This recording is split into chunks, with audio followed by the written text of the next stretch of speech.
기대해 나에게 주신 하루를 때론 피곤하고 일어나기 싫고 널 깨우는 알람 소리에 짜증도 나겠지만 안녕하세요. 오늘도 부른 말씀 권순민 목사입니다. 쉬지 않고 나를 지키셨네. 오늘을 나에게 주셨네. 새 말씀 안에 주가 주신 사랑과 은혜와 능력. 오늘 우리에게 주시는 하나님 말씀은 시편 44편 1절에서 3절까지 말씀입니다. 고라자손의 마스길 인도자를 따라 부르는 노래. 하나님이여, 주께서 우리 조상들의 날 곧 옛날에 행하신 일을 그들이 우리에게 일러주매 우리가 우리의 귀로 들었나이다.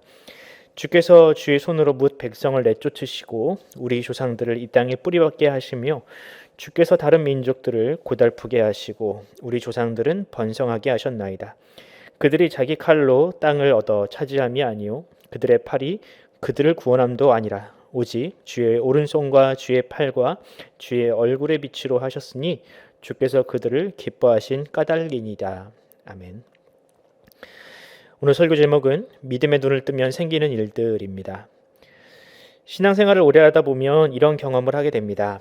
이상하게 예전에는 교회 밖에서 말이 잘 통하던 사람과 이제는 대화하는 것이 어려워지고 또 교회 안에서 성도들과 대화하는 것이 오히려 더 편해집니다. 같은 상황을 보면서 예전 같으면 불평과 불만이 나오는데 이제는 그 일로 인하여 얻게 될 유익을 감사하게 되기도 하고요. 또 예전 같으면 좋은 일이 생길 때는 잘난 척하기에 바빴는데 이제는 내가 잘나서 그런 것이 아니라 하나님의 은혜 때문이다라고 그렇게 자랑하는 자신을 발견하게 됩니다. 누가 시켜서 그렇게 된 것도 아닌데 이제는 그렇게 말하고 행동하고 생각하는 것이 더 편하게 느껴집니다. 교회를 다니지 않고 신앙이 없는 사람들은 아마도 그 이유를 이해할 수 없을 겁니다. 어쩌면 신자들 스스로도 왜 자신에게 그런 변화가 일어나는지 알 수 없겠지요. 왜냐하면 그런 변화는 어떤 한순간에 획기적으로 일어나는 변화가 아니라 신압으로 천천히 일어나기 때문입니다. 왜 이런 변화들이 생겨날까요? 교회를 다니고 신앙생활을 하면 왜 사람이 이렇게 변할까요? 결론적으로 말씀드리면 이 모든 변화는 믿음으로 인하여 일어납니다. 믿음은 단지 구원받는 수단으로 끝나는 것이 아니라 하나님의 백성이 되는 순간 일어나는 모든 변화의 시발점이라고 할 수 있습니다.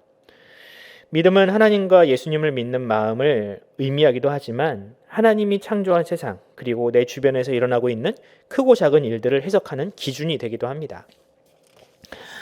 오늘은 시편 말씀을 통해서 믿음이 세상을 어떤 방식으로 해석하고 또 받아들이게 하는지 살펴보도록 하겠습니다. 오늘 읽은 시편 44편에는 크게 두 가지 사건이 등장을 합니다. 첫 번째 사건은 출애굽한 이스라엘 백성이 가나안 땅을 정복한 일이고 두 번째는 이스라엘 백성들이 이방인에게 괴롭힘을 당하고 또 포로로 끌려간 일입니다. 이것들은 역사적인 사건이며 믿음이 없는 사람들도 알 수 있는 팩트입니다. 그런데 시편 기자는 전혀 다른 시각으로 이 사건들을 해석합니다.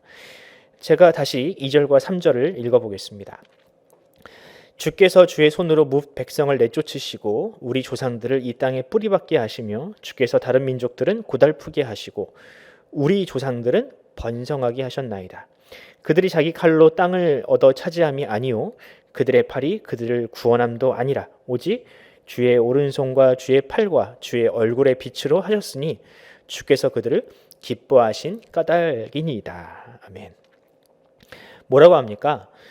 이스라엘 백성들이 가나안 땅을 정복한 것은 자기들의 무기가 탁월하거나 전술이 대단해서가 아니라 하나님이 그 땅의 거주민들을 내쫓아 주신 것이고 또 주께서 이스라엘 백성들을 기뻐하셨기 때문이다 라고 합니다. 우리가 읽지 않았지만 다른 구절을 한번 볼까요? 44편 11절과 12절을 한번 읽어드리겠습니다. 주께서 우리를 잡아먹힐 양처럼 그들에게 넘겨주시고 여러 민족 중에 우리를 흩으셨나이다. 주께서 주의 백성을 헐값으로 파시며 그들을 판값으로 이익을 얻지 못하셨나이다. 여기서는 이스라엘 백성들이 다른 나라의 포로로 끌려간 것은 그들의 국력이 약해서가 아니라 하나님께서 그들을 흩으셨고 그들을 파셨기 때문이라고 합니다. 어떻습니까, 여러분? 우리에게 너무나도 익숙한 이런 표현들이 과연 믿지 않는 사람들에게는 과연 납득이 될까요? 아마 전혀 납득하지 못할 겁니다. 세상 사람들은 좋은 일이 생기면 그저 운이 좋았다, 아니면 내가 열심히 해서 그렇다, 이렇게 생각합니다. 반대로 안 좋은 일이 생기면 운이 없었다, 아니면 그 원인을 본인 혹은 타인에게서 찾으려 할 뿐입니다. 하지만 믿음의 눈을 가진 성도들은 그렇지 않습니다. 믿음은 사건의 본질을 보게 합니다.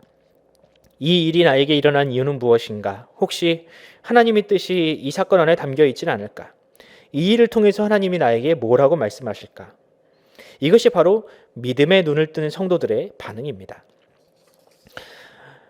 물론 모든 일을 그렇게 해석하려 하고 하나님의 뜻과 연관지어 생각하는 것도 바람직한 것은 아닙니다. 예를 들어서 길에서 넘어졌다고 해서 내가 무슨 회개할 게 있나 보다, 그래서 하나님이 나를 치시나 보다, 이렇게 반응하는 것은 옳지 않습니다. 만약 하나님께서 우리를 그렇게 다루신다면 하나님은 하나님의 형상으로 우리를 지으신 것이 아니라 그저 자기 말 잘 듣는 꼭두각시로 지으신 것이겠지요. 하지만 그것은 하나님의 뜻도 아니고 성경의 뜻도 아닙니다. 우리가 이런 오해를 줄이기 위해서는, 또 보다 하나님의 뜻을 잘 분별하기 위해서는 하나님을 더욱 알아야 합니다. 과연 하나님이 어떤 분이며 하나님께서 그 백성들을 어떻게 다루시는지를 알아야 합니다. 그렇다면 우리가 하나님을 더 깊이 이해할 수 있는 방법은 무엇일까? 다른 방법은 없습니다. 오직 성경만이 그 해답을 줄 수 있습니다. 성경은 수천 년 동안 하나님께서 그 백성과 함께 하시며 그 백성에게 행하신 일들을 적어놓은 책입니다. 여기에는 하나님이 기뻐하신 일도 있고 또 슬퍼한 일도 있으며 또 화를 내시거나 시기하신 일들이 적혀 있습니다. 이 모든 일들이 사람이 알기 쉬운 사람의 말로 적혀 있기 때문에 우리는 너무나도 그것을 쉽게 배울 수 있습니다. 그러므로 우리가 성경과 친해지는 것은 곧 하나님과 친해지는 것이나 다름없습니다. 제가 지금까지 신앙생활을 하면서 또 성경을 읽으면서 경험한 하나님은 바로 이런 분입니다. 하나님은 한 사람의 선택을 전적으로 존중하시는 분입니다. 그리고 그 일에 대한 책임도 반드시 지게 하시죠. 또 성도라고 해서 세상 사람들이 다 겪는 불행도 면제해 주시진 않습니다. 하지만 반드시 그 과정을 통해서 한 단계 성장시키시고 더 나은 사람으로 변화시키십니다. 우리 하나님은 그 백성의 기도를 반드시 들으시며 우리가 원하는 방법이 아니라 우리에게 가장 좋은 방법으로 응답하시는 분입니다. 물론 그것이 때로는 우리 입에 쓰다 할지라도 말입니다. 사랑하는 성도 여러분, 여러분이 경험한 하나님은 과연 어떤 하나님인가요? 아마도 저마다 다른 인생을 살고 또 연륜과 경험이 다르기 때문에 하나님에 대한 지식도 다 다르겠죠. 그래서 한 사건을 두고 다 다른 해석이 나올 수 있습니다. 하지만 성경이 우리에게 전하는 하나님, 만고불변의 진리가 있다면 바로 하나님은 우리를 사랑하신다는 사실입니다. 세상이 무너져도 이 사실은 변하지 않습니다. 우리는 이 믿음을 가지고 우리의 인생을 살아가야 합니다. 그러면 때로 우리에게 원치 않는 일이 일어나거나 불행이 찾아와도 우리는 하나님이 우리를 사랑하신다는 이 사실 때문에 평안할 수 있습니다. 그리고 그 고난 가운데 숨겨진 하나님의 뜻을 발견할 수 있습니다. 우리에게 믿음이 있다면 고난 중에서도 감사의 이유를 찾을 수 있고 승승장구하는 와중에도 교만하여 범죄하는 일이 결코 없을 것입니다. 그러므로 사랑하는 성도 여러분, 우리 이 믿음을 잃지 맙시다. 현실에서 일어나는 크고 작은 일로 인하여 낙심하지 마시고 우리의 인생이라는 큰 그림을 그려가시는 하나님을 신뢰합시다.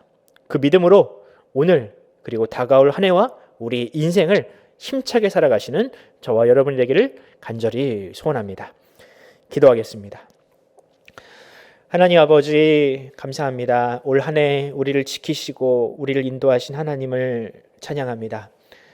주님, 우리 인생에서 일어나고 있는 크고 작은 일들이 다 하나님의 뜻 가운데 있으며 이 일로 말미암아 하나님이 우리를 하나님의 형상대로 빚어가시는 줄로 믿습니다. 주님, 때로는 우리가 원치 않는 고난이 찾아오고 또 어려운 일이 생긴다 할지라도 우리를 사랑하시는 하나님의 그 뜻, 그 마음, 하나님의 속성을 우리가 신뢰함으로 말미암아 우리가 결코 낙심하지 아니하고 덤덤하게 우리에게 맡겨진 우리 인생을 살아가게 하여 주시옵소서.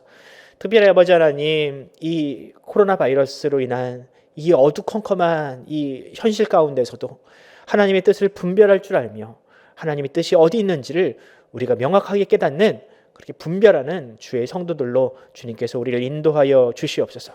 결코 하나님을 의심하지 아니하며 이 가운데서도 하나님이 우리를 사랑하시는 그 증거들을 발견해 나가는 그런 복된 성도들이 되게 하여 주시옵소서. 감사드리며 예수 그리스도의 이름으로 기도드립니다. 아멘.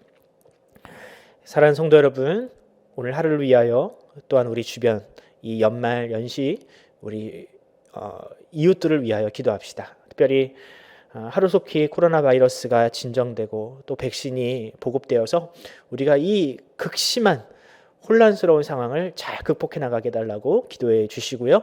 특별히 우리 자녀들, 특히 대입을 준비하고 있고 취업을 준비하고 있는 우리 자녀들, 이 어려운 현실 가운데서도 결코 낙심치 않게 해달라고 우리 자녀들을 놓고 한번 우리 함께 기도하면서 오늘 하루를 시작하도록 하겠습니다. 함께 기도합시다.